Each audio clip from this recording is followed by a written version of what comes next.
Good afternoon. Welcome. My name is Damon Wilson. I'm Executive Vice President at the Atlantic Council.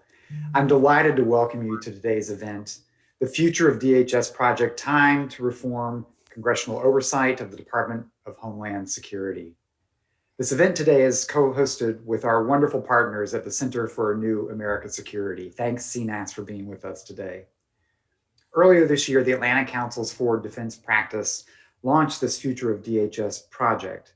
And our team produced a report guided by 6 former secretaries and acting secretaries of the department, calling for it to refocus its mission to lead the defense of the nation against all non-military threats. We developed actionable recommendations to inform DHS leadership team on the direction of its mission and how the department can and must improve to meet 21st century national security challenges. So today's effort is going to focus on the next steps in that effort, namely, how congressional oversight impacts DHS operations. In the new year, we'll be launching a new report to help answer those questions.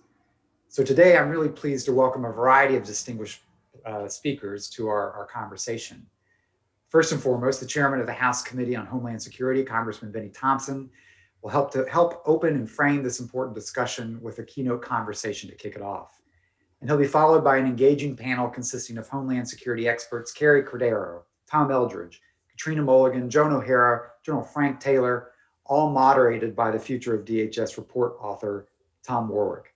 Tom, you've done great work. Thanks for your leadership, and to our team, Clementine Starling, Christian Trotti, Mark Massa, Barry Pavel. This would not have happened without you. I remember the day that Tom came into my office to brief me on this big idea, taking on the future of DHS. And despite the intimidating scope of the effort, he laid out one of the most cogent roadmaps I've seen. So we're delighted to see all the fruit of this work. And I want to thank all of our speakers today in advance for your insights, your wisdom, your time. This is a tough nut to crack, and all of you have been strong, effective advocates. So thanks in advance for our speakers, and thanks to our audience that's watch this program. This program is hosted by our Scowcroft Center for Strategy and Security. Fitting with the legacy of former National Security Advisor General Brent Scowcroft, it's the mission of the Scowcroft Center to develop sustainable, nonpartisan strategies to address the most important security challenges, not only those we face today, but in the future. And within that, the Scowcroft Centered Forward Defense Practice is designed to shape the debate around the greatest military and non-kinetic challenges facing the United States and its allies.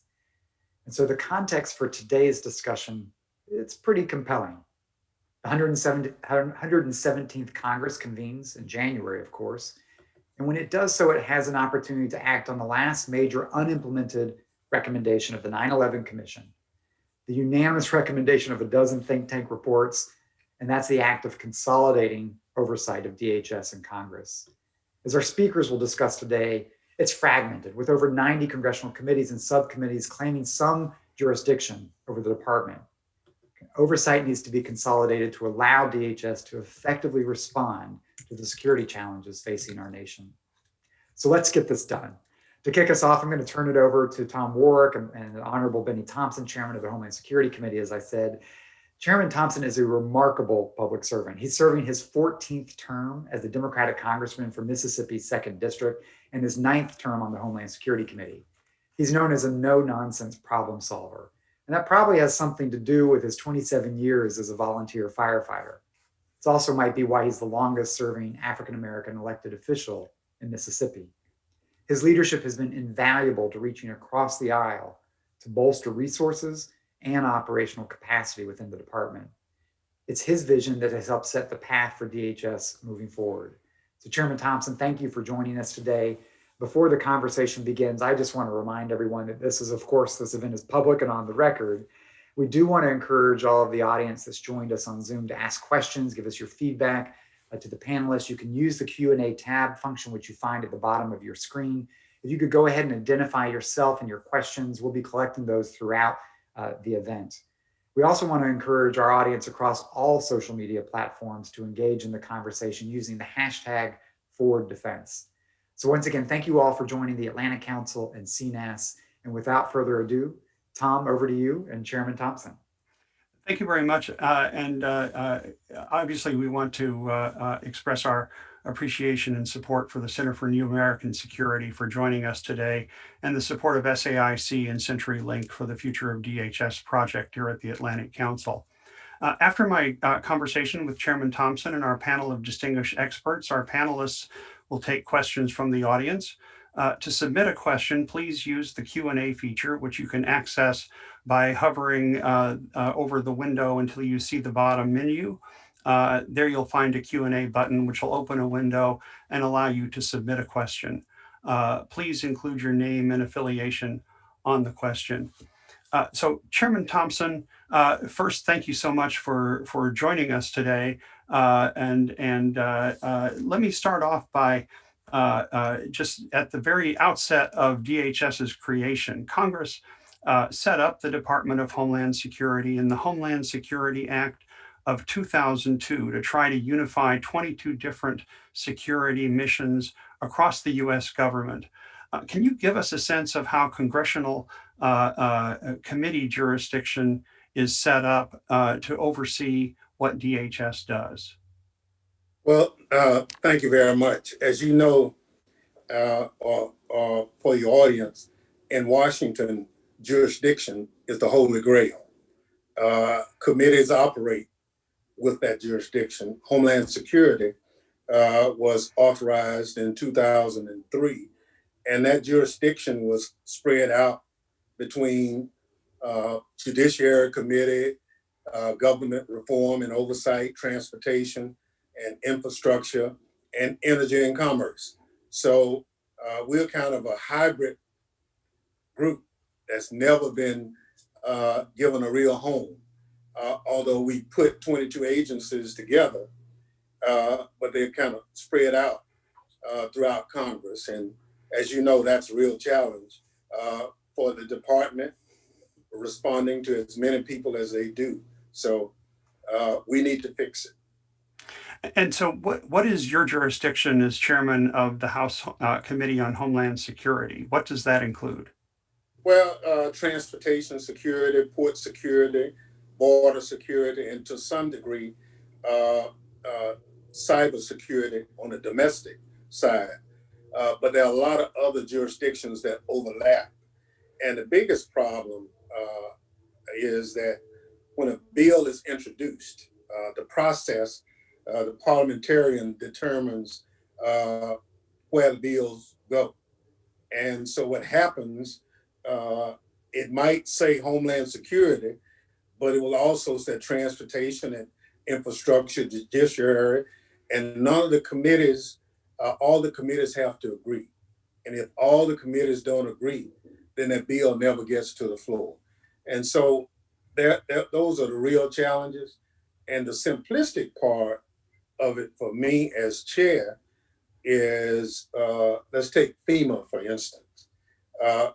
FEMA is housed in the Department of Homeland Security, but in order for FEMA to act in responding to a natural disaster, the Stafford Act has to be engaged.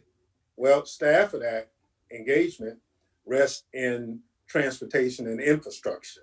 So here we are with the vehicle ready to go address the domestic issue, but we don't have gas in the tank because no one has pulled the lever for the Stafford Act. So it's conflicting, and unfortunately, the public doesn't understand it. They say, well, I see FEMA is in Homeland Security. Why are you waiting on transportation and infrastructure? So it's confusing, and nonetheless, that's not how you respond to natural disasters, by waiting on someone else to make it happen. And so this does, as you say, sound like a complicated and somewhat inside the beltway issue, but does this have real consequences for trying to help secure the people of the United States? Is this something that has real world implications? No question about it. Now, you can imagine that the leadership of Homeland Security, they are responding to some 90 committees in Congress. So that means they spend the majority of their time preparing for committee meetings, responding to correspondence, and a whole plethora of things that get in the way.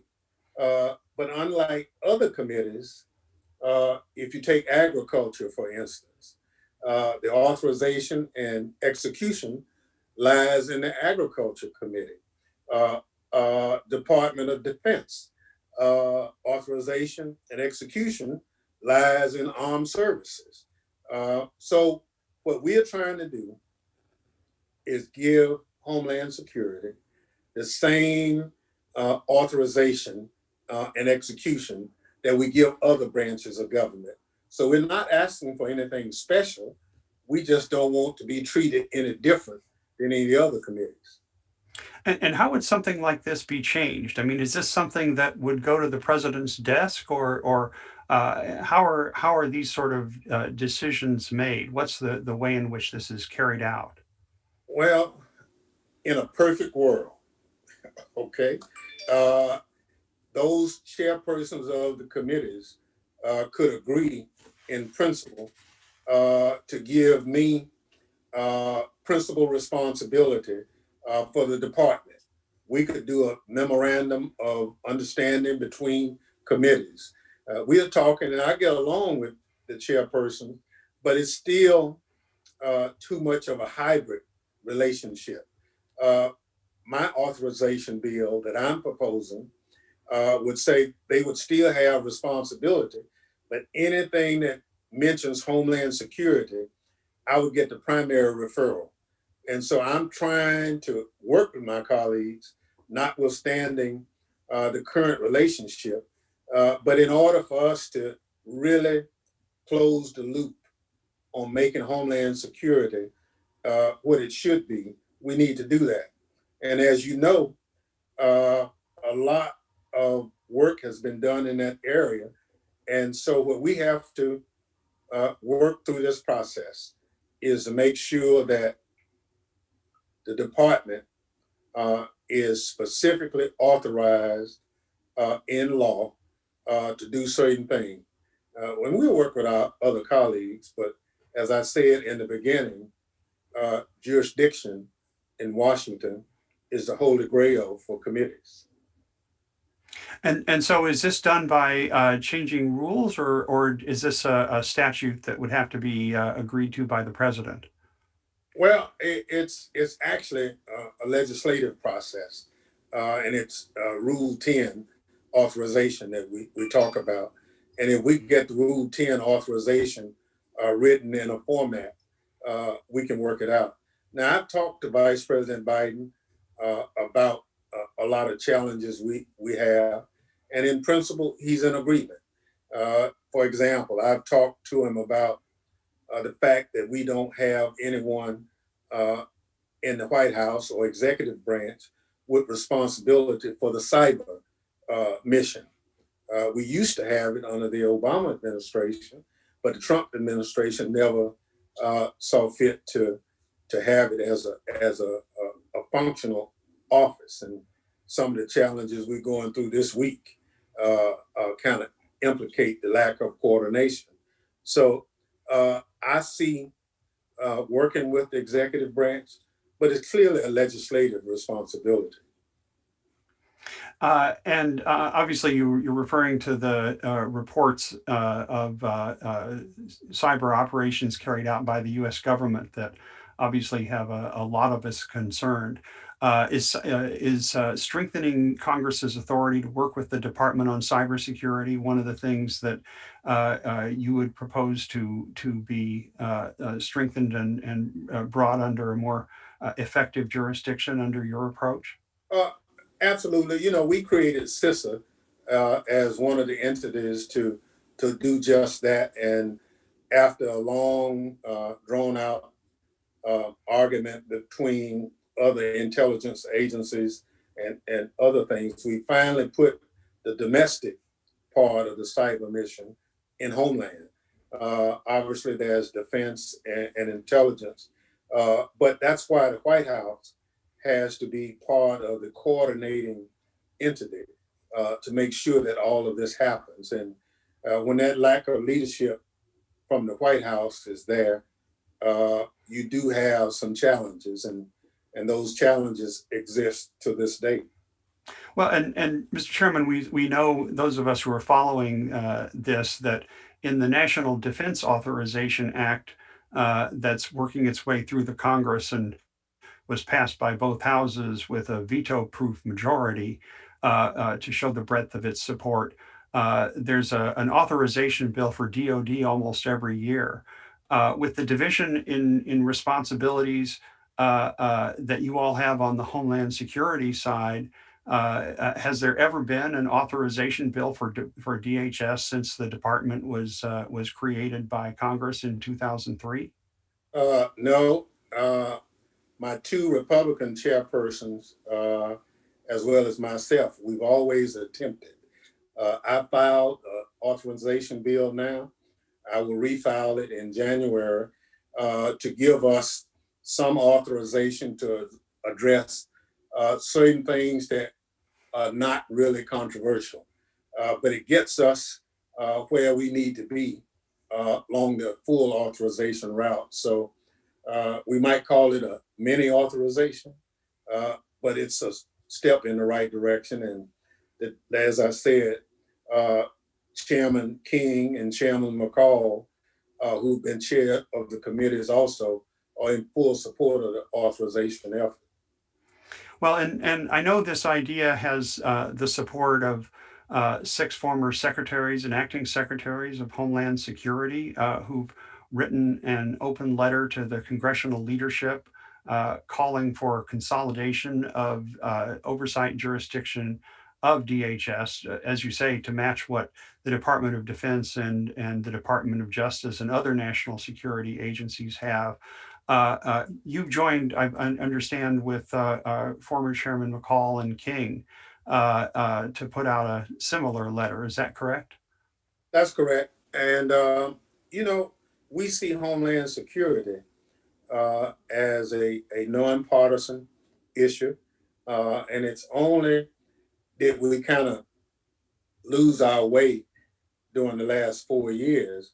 But for the most part, there's been a general agreement that the core mission of Homeland Security has no political boundaries attached to it. So we've had good relationships, and for the most part, our committee has a reputation of being one of the more bipartisan committees in Congress.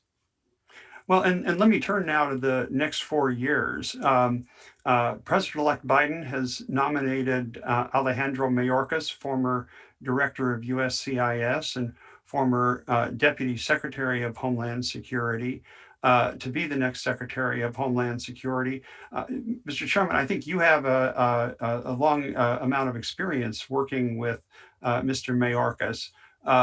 What is your reaction to the president-elect's choice to nominate him as the next Secretary of Homeland Security?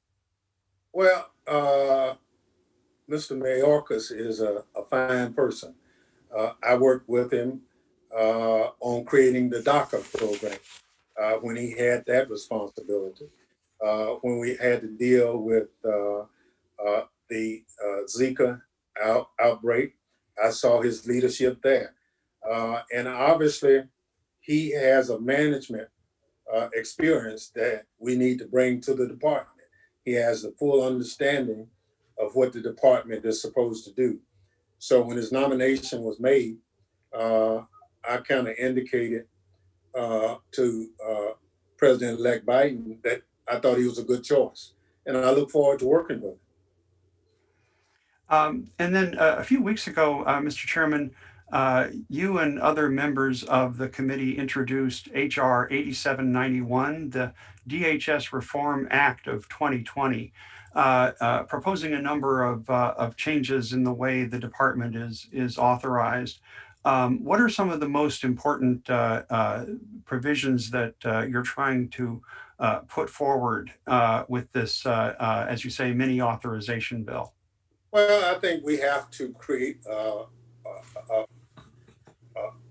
senior level position, probably number 3 in the department, that will have a law enforcement responsibility. We have a number of agencies there that are primarily have a law enforcement function, but we don't have someone at the senior level with that primary responsibility. We'll work with that. The other things we want to do is work on improving the morale of the department. As you know, every OPM review of the government wide agencies, DHS always comes in last. So we want to make sure that that happens. The overutilization of acting secretaries. We had 5 acting secretaries, we had 5 secretaries in 4 years. In addition, a number of agency heads were also acting. So we just think that from a leadership management perspective, you have to have permanence in those operations. So we would minimize the overutilization of acting, as well as refine the procurement responsibilities for the agencies. We are still the new kid on the block, but for the most part, we should have better procurement programs in place. And so our authorization will look at that, as well as make sure that we continue to plus up the cyber mission of the agency, which on a daily basis grows and grows. So we look forward to that. And I understand also that you're proposing a number of changes to increase the constitutional protections in DHS policies and programs. Could you tell us a little more about that? Well, I can give you a couple of examples. We have probably 48,000 workers who are TSOs at airports. They are not treated as the majority of other federal employees. They don't have Title V rights. So we want to make sure that those rights are made available to them. We want to make sure that they are paid or commensurate to others based on the GSA schedule for payment. So we want to do that.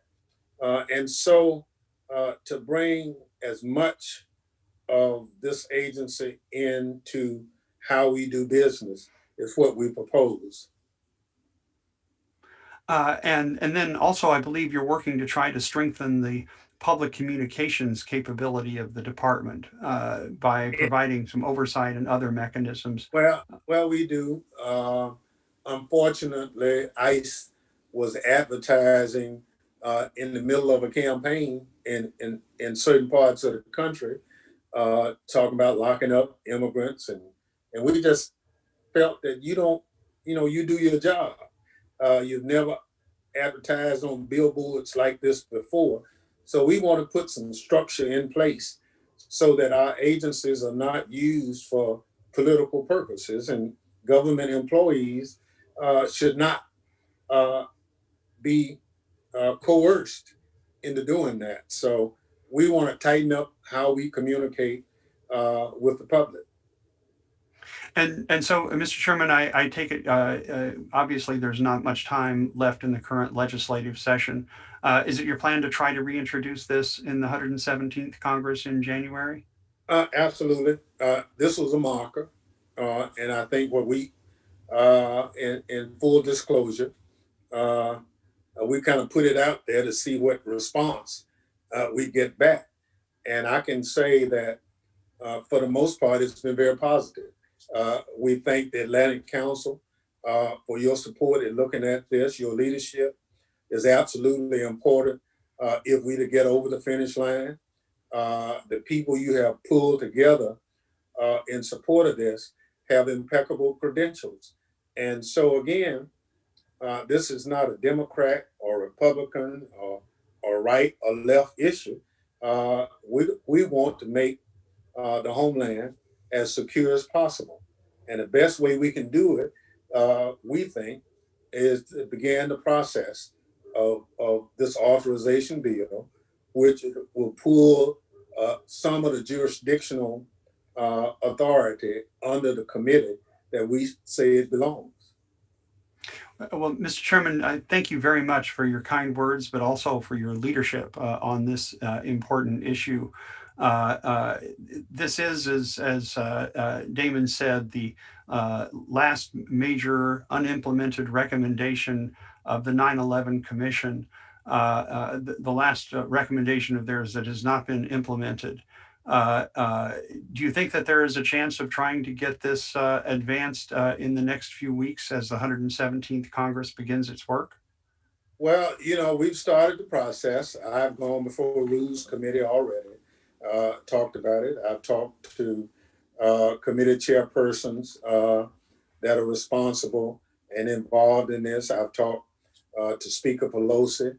I've talked to Leader Hoyer. I've talked to Whip Clyburn, and almost to the point of when they see me, they know I'm coming to talk about jurisdiction. So I hope I worry them enough to move it forward. And part of what I have to do is understand that holy grail of jurisdiction. So what I hope to accomplish is that, look, I won't cut you out of the process, but any legislation that has Homeland Security in it, we should get the bill. Now, you can get a sequential referral or secondary referral, that's fine. But under no circumstances, the current situation, there are Homeland Security bills that come to this Congress that never come to the Homeland Security Committee. So my goal is first to make sure that any bill that has a Homeland Security implication has to come to the Homeland Security Committee. Chairman Thompson, thank you so very much for your time today and for your leadership on this issue that many of us feel is technical but extremely important to helping the Department of Homeland Security protect the American people and keep us safe. So thank you very much for your time today and for your leadership on this issue. And thank you for having me. Let me now bring in virtually a panel of extremely distinguished experts in Homeland and national security. I'm going to be joined today by a number of the top experts who have been working on different aspects of Homeland Security from this perspective. Again, let me remind you, we're going to be having a Q&A session, so please continue to put your questions into the Q&A window, which you can find on the bottom of your screen, and we'll start going through those in a few minutes. Let me just tell you who we have lined up. First will be Carrie Cordero.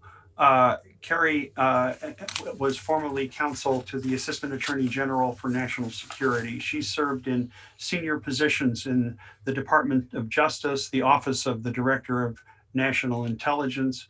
She's on the faculty of Georgetown Law School and is currently the Robert M. Gates Senior Fellow and General Counsel at Center for New American Security.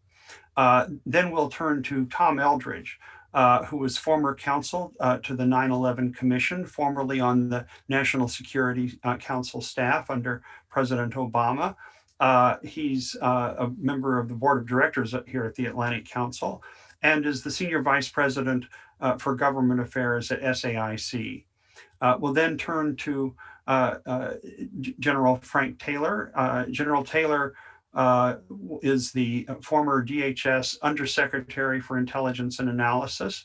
Before that, he was Ambassador at Large and Coordinator for Counterterrorism at the Department of State and led diplomatic security at the State Department as well.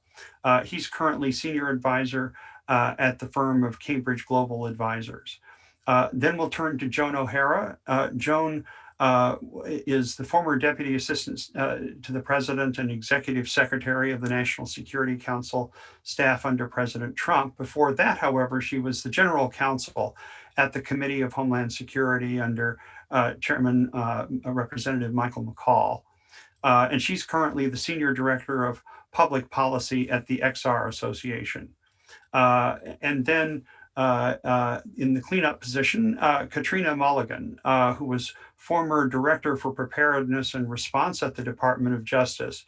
Katrina has held senior positions on the National Security Council staff and in the Office of the Director for National Intelligence. She's currently the Managing Director for National Security and International Policy at the Center for American Progress. So let me welcome our panel virtually, if we can bring them in. And Carrie, let me turn first to you. CNAS took a close look at DHS in your May 2020 report on the need for improved oversight and accountability, focusing on immigration and customs enforcement and customs and border protection. You made consolidating congressional oversight of DHS one of your recommendations. What are your thoughts on how consolidated congressional oversight of DHS could help with DHS's law enforcement missions?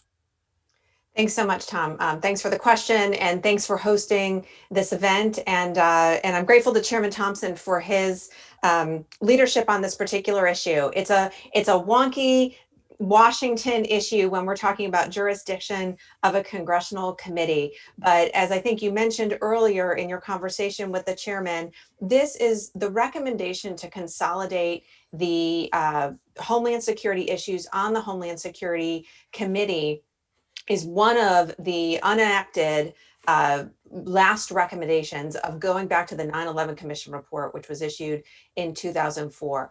In our report at the Center for American Security that we issued in May 2020, we looked particularly at oversight and accountability for the department, how to improve the oversight and accountability of this department, which spans so many different types of operations, is a department with multiple agencies that have their own ingrained culture and authorities and very different activities across many of these agencies across the department. Our review looked particularly at the immigration, border security, and law enforcement functions. And one of the things that we recommended to improve the oversight and accountability was that this final piece be fixed when it comes to the congressional oversight of the department. As the chairman mentioned, there has not been an authorization act. It really hampers the congressional oversight of this department with such important operational responsibilities. DHS, as you know, Tom, from your experience, DHS is a department that really touches people in a very personal way. There's so many components of DHS that interact with millions of people each year. And so it's a department that really requires a lot of oversight.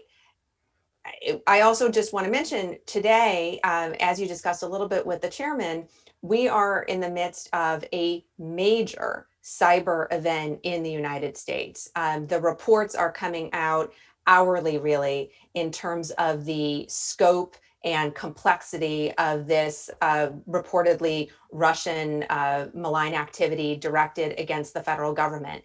DHS is an agency that has one of the most important cyber components in the government, CISA, the Cybersecurity Infrastructure Security Agency. And yet it is that committee, the committees in Congress are not able to have better authority over the budgets, the personnel, the policies, the procedures of these departments. And so it really hamstrings the committee's ability to be able to do their job. So I'm glad that the chairman is taking on this issue.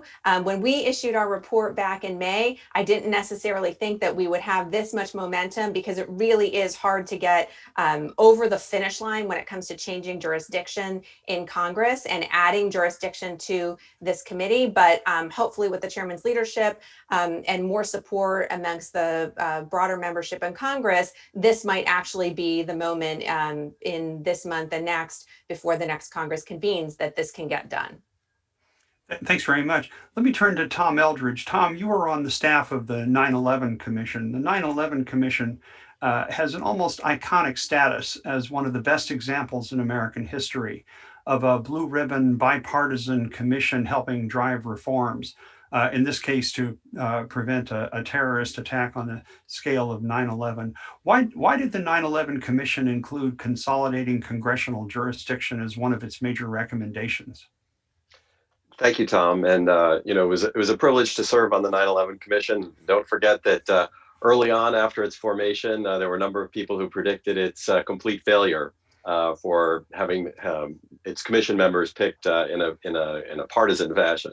So I'm happy to say that we were able to turn around that initial perception. We have to take ourselves back to that time. I remember the creation of the commission was roughly coincident with the stand-up of the Department of Homeland Security. So our first year and a half, during the time we were working on the commission and doing our investigation, was the first year and a half of DHS operations and the consolidation of the 22 agencies. So we had a sort of firsthand view initially on their ability to operate with their congressional oversight structure. Obviously, the commission was focused on preventing another major terrorist attack within the United States, as you pointed out, and identifying the failures that within the government, particularly involving information sharing, a failure to connect the dots. However, we recognized then and made a very common sense recommendation that it's sort of shocking, frankly, hasn't been implemented in that time since, that at that time, the leaders of DHS has to appear before 88 different committees and subcommittees of Congress, and that was one of the largest obstacles to the successful development at that time, beginning development of the department. It's challenging in the best of times, as all of us who have been in Washington working on policy know, to get policy enacted. It's part of our system of government that some of those tensions and frictions are inherent in it. We want to have a separation of powers between the legislature and the executive. But this really constitutes, a self-inflicted wound against our ability to enact policy and do so in a sensible fashion. We've got the leaders of the Department of Homeland Security, and at that time we made the recommendation, we could see that pulled in ways dramatically apart as a result of the fractured approach to congressional oversight. And you can see that cascading down through the operations of the department and creating unnecessary challenges. So, it was our recommendation then that just like for the Department of Justice and the Judiciary Committee, and just like the Department of Defense and the Armed Services Committee, that Congress reform itself and create a single point of oversight and review so that the leaders could work often in partnership, right? And sometimes in tension on the oversight side with one single point of contact in Congress to help accomplish their critically important mission.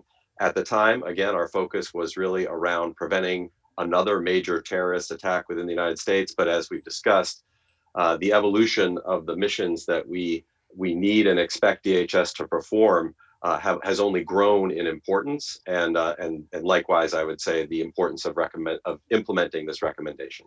So I thank you for your leadership. I thank Laura and her team at the Center for New American Security's leadership, as well as Chairman Thompson for his leadership and persistence on this issue. Thank you. Thank you so much, Tom.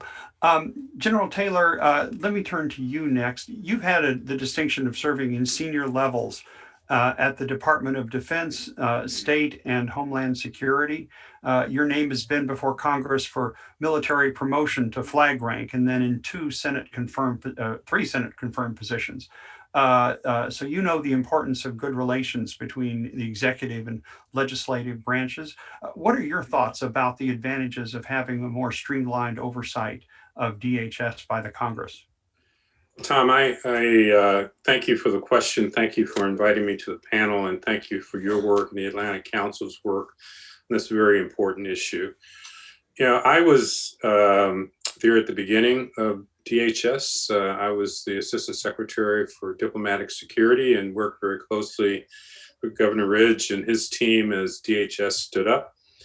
It seemed to me then, and it seems to me even more so now, having served as 3 years as the Undersecretary for Intelligence and Analysis, that the Congress, when it created the department, purposefully kept the 22 components jurisdictions in their original committees, which meant essentially the headquarters of the Secretary would be weak in terms of its ability to lead the department. But that's now become, in my view, a crisis. We have, when Secretary Johnson was Secretary, he was the sole individual between the Joint Task Force commanders that he set up along the southern border and him, with no other leadership structure in the middle. That's where DHS is. And we need a strengthened secretary. We need a strengthened secretariat. And I pose no ill will towards the components, but the components in going to so many different committees can have so many different things working and not necessarily towards the priorities of the secretary. So I think it's a very, very important step to have an annual authorization, to have one place in Congress and in the Senate to oversee this department and to make this department as strong as the Defense Department is in terms of its defense operations. Thank you very much, General Taylor. Let me turn to Joan O'Hara. Joan, you served as General Counsel to the House Committee on Homeland Security under Chairman McCall. What can you tell us about some of the challenges that you all had in trying to put together an authorization bill for DHS under the present structure? Well, thank you very much for having me. I worked on this issue about 5 years ago when I was GC at Homeland Security. And while I'm glad my thoughts and comments are still relevant to the conversation, I'm sorry that we're still, going through the same exercise and thinking about this 5 years later. And many of the issues and challenges and concerns that my fellow panelists have brought up are issues that we considered 5 years ago as well. Specifically with regard to our effort, I think the threshold challenge, as has been discussed by Chairman Thompson in particular, is that feeling that this is a power grab and no one wanting to give up any authority over even the tiniest slice of DHS that they might have. So no chairman wants to be the one who gave up part of his committee's jurisdiction, his or her committee's jurisdiction. So that becomes sort of an issue, a political issue with the small p, trying to negotiate not only with those chair people and their staff, but also with leadership to convince these people that it's in the interest of national security for them to basically cede the authority that they might have over the Homeland Security Department. So that was one of the primary challenges. I think, everyone we spoke with agreed that it was the right thing to do for many of the reasons that have been articulated already on this panel. But when the rubber hits the road, people are very reticent about giving up any kind of opportunity they have to shape policy. So that was the first issue that we had to deal with. A second one, and a more practical issue, I think, was what would be the scope of the authorization. So you get into more controversial issues when you really start looking at policy. For example, with immigration or border security, just an obvious example. DHS has been struggling with its identity and trying to come together as one DHS, sort of the bumper sticker for a while, and operate as a complete department and not a collection of components. So you want to have a principal point of contact, a principal oversight committee that's able to provide a vision and work with the leaders at the department to create and implement that vision. But when you're up against these jurisdictional struggles within Congress, we were really limited to doing sort of what you might call a brick and mortar authorization. So really just looking at the functions and offices of the department and not being able to get into any kind of policy recommendations. So even if we were able to do the reauthorization at that level, we might still face challenges when it comes to providing sometimes conflicting, often confusing guidance to the department on what their mission is with respect to specific aspects of their job. So it seems like a lot of those challenges still remain, but I'm hopeful with now Chairman Thompson taking up the mantle here that maybe we can get this done. Well, and also obviously with support from former Chairman McCall and former Chairman King as well, based on the letter that they signed on this. What is your thought about the structure that Chairman Thompson laid down? The idea that the Committee on Homeland Security would be able to put together a comprehensive authorization bill by doing it concurrently with some of the other committees that have some level of jurisdiction over DHS. I think it's worth a shot. It's one of the ideas we sort of floated when we were thinking through this exercise was maybe phasing out jurisdiction of other committees when it's a really small niche slice of the department, and where that doesn't necessarily seem like it would have a big impact. We talked earlier about department officials having to come up and brief congressional staff, responding to letters and requests for information, et cetera, et cetera. So that really, it does cut into their ability to execute the mission when so many of the senior officials are spending time on Capitol Hill, talking to members and staff.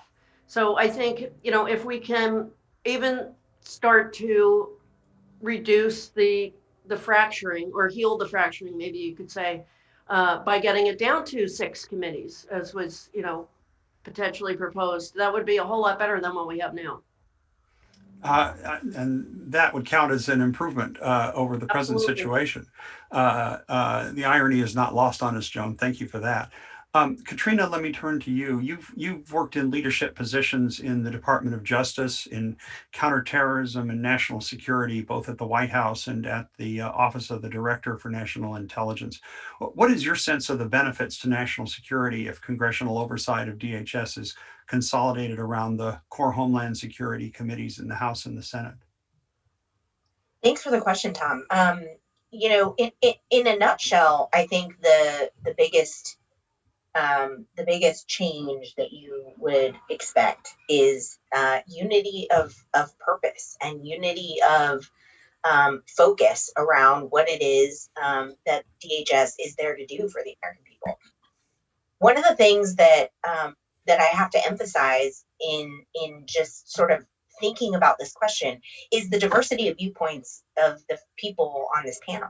So as folks watching may or may not totally know, we all have really diverse set of viewpoints about what the future of DHS should look like, what it should be prioritizing, what it should not be prioritizing, what its role is vis-a-vis other departments and agencies. But the thing we do agree on, which I think is really remarkable, is this issue of reforming oversight and streamlining the way that DHS is held to account and the way that its activities are informed and prioritized by the Congress.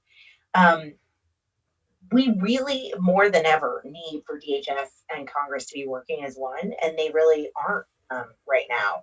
And even as we're talking right now, we're learning new information about a sprawling hack into federal agencies. And the bottom line is that DHS has a role in responding to that and had a role in preventing it in the first place.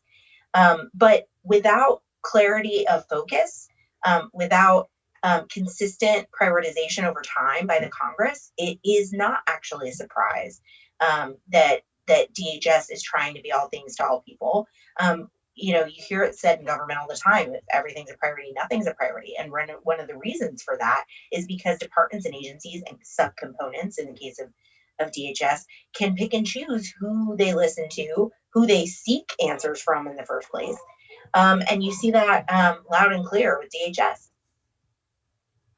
And that's a very important point, and I certainly want to go back to the point you said earlier. There's a diversity of views and perspectives on this panel, and yet this is one of the issues that all of us see as vitally important to trying to make the department able to achieve its goals of protecting the American people. We're going to turn to some questions from our audience. I'd remind everyone, please submit your question through the Q&A feature and do so by also letting us know your name and your affiliation if you can. The first question is from Stephen Shapiro. And General Taylor, I think it's addressed in your area, and then Carrie and Katrina as well. You have served in the intelligence area. Intelligence is one of those things that it reports to multiple committees in the Congress, and some of it is obviously the Intelligence Committee, but the Homeland Security Committee as well, along with the Appropriations Committees, since as Undersecretary Taylor knows, he's got to get his budget approved. I wonder if you could give us a sense of the way in which DHS's intelligence activities are overseen by the Congress, especially in light of some of the controversies that have happened in the last few months. Undersecretary Taylor, what are your thoughts on oversight of DHS's intelligence mission?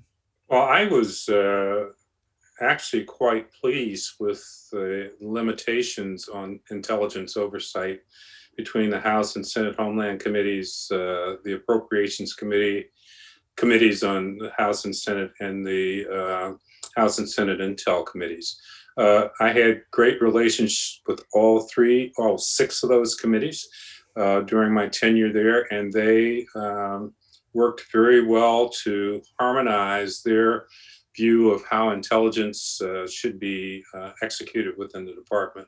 So I think from an intelligence perspective, it was much less complicated. Now, there are issues in that the component intelligence organizations are not part of the intelligence community. I would have liked to have seen or had a bit more control over how those components operated. And we were beginning the process of working that on the Hill when we left office. But I think for me, both on the Hill and with the DNI, that relationship was strong, and it allowed me only 6 committees that I had to worry about during that period, which is like my colleagues at DOD. They have a similar challenge, so not insurmountable from my perspective. Well, and Carrie, you're familiar from some of your work with something that is nowhere near as advantageous as what General Taylor had, because something on the order of 10 to 12 committees have some part of oversight into what Customs and Border Protection, CBP, and ICE, Immigration and Customs Enforcement do. And so for them, 6 would be a luxury compared with the situation they have. What is your thought, having served in both the intelligence side and the national security side of the government on this particular question? Sure, thanks. So this actually provides a really great example to show why this consolidation that we're discussing today is so important. So in the INA example, so they would report to, the component reports to the Homeland Security committees, but also to the intelligence committees. That's a reasonable amount. There are other components of government. When I worked at DOJ and DNI, oftentimes there were issues that we dealt with that reported to the intelligence committees, but also reported to the judiciary committees, for example. And a lot of departments are in that type of situation with a small handful of committees. What's different when we get to Immigration and Customs Enforcement, or Customs and Border Protection, or the entire Department of Homeland Security, is for some of those components, we're talking upwards of a dozen committees. And when we're looking at the entire department, we're talking about over 90 committees that the entire department, that the secretary is accountable for too. And so that is where the differences start to show. You know, if we contrast this to the Defense Department, for example, which has a bigger budget than Department of Homeland Security, more people that work across the defense. It's an enormous entity, and yet they're able to get a National Defense Authorization Act through, which this year, by the way, was the vehicle for some really important cybersecurity legislation. If we could get something like that done on the Homeland Security side, we could start to drive some of these important legislative priorities on oversight, on accountability, on civil liberties and civil rights, on cybersecurity. We could start to drive some of those forward, but it's really hard to do without a vehicle and without a committee that can take charge of it. Thanks very much, Carrie. Our next question comes from Ed Levine, a former professional staff member of the Senate Select Committee on Intelligence and the Senate Foreign Relations Committee. And his question, I think, Joan, I would ask to you. He makes the point that one of the reasons why the present situation is stuck is that the chairs of some of the other committees feel that their interests and the interests of their constituents would be compromised if the Committee on Homeland Security had a near exclusive jurisdiction over DHS, and that retaining jurisdiction is the only way that their interests can be accommodated. Would you like to address that concern? Yeah, of course. And that's something that we ran into when I was working on this over and over again. And it's a legitimate concern. And it partially goes to my comment earlier about no one wanting to be the chairperson who gave up part of the jurisdiction of the committee. That does not mean that members of Congress can't work together and staffs can't communicate, and that amendments can't be offered or text can't be incorporated into an authorization bill that might represent the interests of a particular member of Congress. So I don't think that needs to be an obstacle. I mean, look at DOD, they're able to make it work. And clearly, probably every member of Congress has some constituent interest when it comes to defense. So it's, you know, it will require some sacrifice, but that doesn't mean that the conversation stops just because someone doesn't have a particular sliver of jurisdiction. Thanks very much, Joan. That was a very important point. We're very close to our 5:45 time. Let me call on Carrie to make some concluding remarks, and then I will as well. Carrie, thank you again for the Center for New American Security's co-sponsorship of today's event. So let me give you a chance to say some closing words about your views on this issue and how it affects the issues of oversight and reform that your May 2020 report stated so well. Thanks so much, Tom, and thank you to the Atlantic Council for giving Center for New American Security an opportunity to co-sponsor this event with you. Look, I think as this discussion has outlined, from the chairman's comments to the diversity of the views of the individuals on the panel, but the consensus, as Katrina Mulligan said, around this particular issue is that if not now, when? So this recommendation has been around for a long time.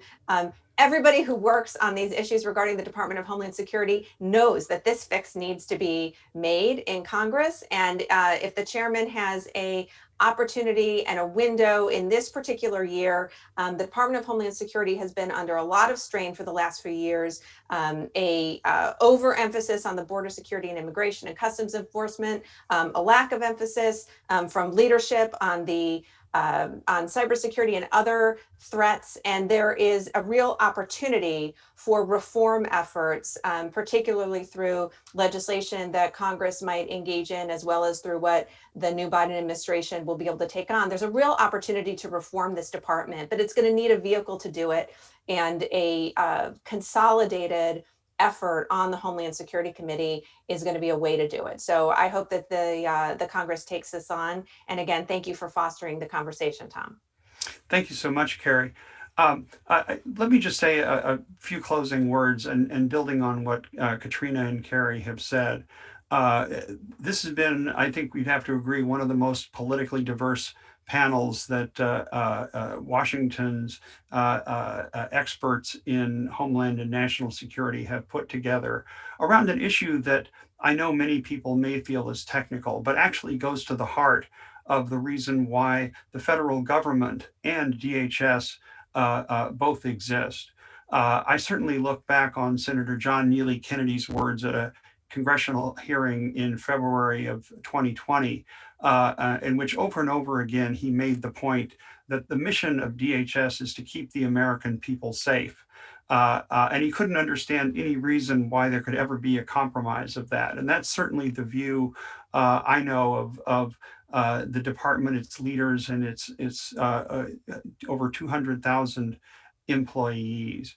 However, we all have to recognize, as everyone here has said, that there is a need for DHS to make reforms. We can disagree perhaps over what some of those reforms are, but many of them are fundamental. And certainly the news story in today's headlines about the attempt by one of our country's greatest adversaries to steal secrets out of the civilian agencies of the US government has to give everyone pause and concern, because this is truly a historic loss, even based on the little that we know so far, with the promise that there may be more revelations to come in the future.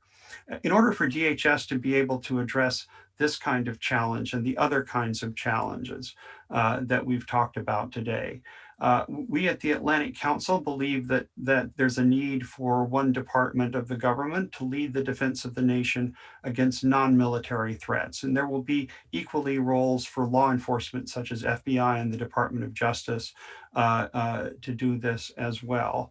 But in order for us to be able to see these changes made that will keep the country safe for the next 20 years, the legislation that Carrie in her report so very clearly laid out for everyone to see, and it almost looks quaint to think that what made sense to enact in 2002 is nowhere near what DHS and its employees need to be doing right now and for the next few years.